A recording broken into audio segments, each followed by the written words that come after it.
अस्सलाम वालेकुम नाज़रीन, सही बुखारी और सही मुस्लिम में हज़रत आयशा की तौहीन की गई है। क्या ये बात दुरुस्त है? क्या वाकई में सही मुस्लिम और सही बुखारी में हज़रत आयशा की तौहीन की गई? तो ये देखें, ये बुखारी शरीफ जिल्द नंबर 1, अच्छा इसका है जी पारा नंबर 2, जिल्द नंबर 1, किताबुल गुस्ल, हदीस नंबर इसमें है 251। तो अब ये क्या लिखते हैं, इसमें पूरा बाब दिया इन्होंने, तो कि सा और इसके बराबर बर्तनों से गुस्ल करना। अच्छा, अब इसमें ये लिखे हुए नाम के इन्होंने, इसको मैं पास कर देता हूँ क्योंकि काफ़ी नाम आ जाते हैं तो हमारा टाइम बच जाएगा।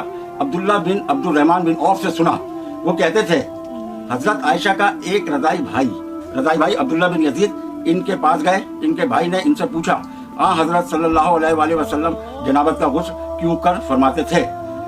इन्होंने एक बर्तन मंगवाया, इसकी शरह बयान करते हैं। शरह में कहते हैं ये अबू सलमा रजी अल्लाह ताला अन्हु हजरत आयशा रजी अल्लाह ताला अन्हा के रज़ाई भांजे थे। बाज़ों ने कहा हजरत आयशा के भाई से कसीर बिन अब्दुल्ला कूफी मुराद है। बहरहाल दोनों हजरत आयशा के महरम थे, इसीलिए इन्होंने इनके सामने गुस्ल किया पर्दा डालकर, और लोगों ने हजरत आयशा का सर और ऊपर का बदन देखा। अस्तगफिरुल्लाह रब्बी व अतूबु इलैह, इन्ना लिल्लाहि व इन्ना इलैहि राजिऊन। देखें अब आप, ये कितनी बड़ी तौहीन लिखी जा रही है इसके अंदर कि माज़अल्लाह, और आप कहते हैं शिया तौहीन करते हैं अम्मातुल मोमिनीन की, और ये लिखते आप हैं और तौहीन हम करते हैं। वाह भाई वाह, कैसा इल्ज़ाम है खुदा के लिए। खुदा को मानो, अल्लाह को पहचानो, आप कैसी बातें कर देते हैं। ऊपर का बदन देखा, ठीक है। अच्छा आगे लिखते हैं हजरत आयशा ने खुद नहाकर इनको गुस्ल की तालीम दी। ये तालीम का अच्छा तरीका है कि काम करके दिखाना। अब आप मुझे बताइए, क्या अम्मा आयशा की शायाना शान इसमें आती है? कौन सी शान आती है इसमें, ये रिवायत में या हदीस में, जो भी आप इसको मानते हैं, इसमें क्या शान है उनकी? इसमें तौहीन रिसालत है, इसमें तौहीन हजरत अबू बकर है।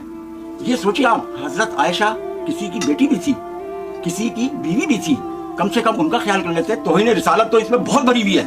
बुखारी शरीफ में मैं आपको इंशाल्लाह आगे चल के सारी चीजें बताऊंगा, मगर ये हजरत अबू बकर की जो तौहीन है ये बहुत बड़ी चीज है, ये बर्दाश्त से बाहर है। ये तौहीन जो हजरत अबू बकर की आई, क्योंकि हजरत अबू बकर की बेटी थी, कम से कम हजरत अबू बकर का ख्याल कर लेते कि किसकी बेटी के लिए मैं कह रहा हूँ। एक तरफ सद्दीक, दूसरी तरफ सदीका, और आप ऐसे अल्फाज इस्तेमाल करना है कि सर पे पानी डाला और ऊपर का माज़अल्लाह अस्तगफिरुल्लाह मिन ज़ालिक बदन भी देखा लोगों ने। अब ये कहते हैं कि वो महरम थे।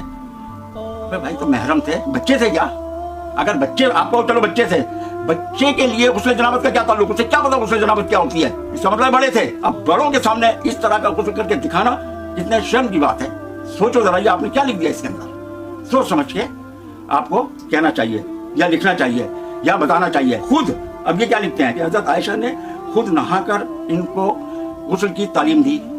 मेरे भाइयों जरा सोचो, आप गौर करें, सोचें, आज का मुफ्ती क्या इस सुन्नत पर, हजरत आयशा की सुन्नत पर अमल करके अपनी बेटी या अपनी बीवी से कह सकता है कि जाओ तुम उसको गुस्ल करके सिखाओ, बताओ उसको गुस्ल करके कैसे गुस्ल किया जाता है, सर पे पानी डालो, ऊपर का बदन भी दिखाओ उसे? है कोई ऐसा मुफ्ती? उसको बेइज्जती महसूस होगी कि मैं अपनी बेटी या अपनी बीवी को कैसे मैं ऐसे मंजर आम पर कह सकता हूँ कि इसको फलाने को गुस्ल करके दिखाओ, चाहे सगा भतीजा भांजा कोई भी हो, कोई नहीं करेगा ऐसा। मगर क्या बोतान बांध दिया आपने रसूलुल्लाह सल्लल्लाहु अलैहि वसल्लम की बीवी के ऊपर और हजरत अबू बकर की बेटी के ऊपर। अस्तगफिरुल्लाह रब्बी व अतूबु इलैह।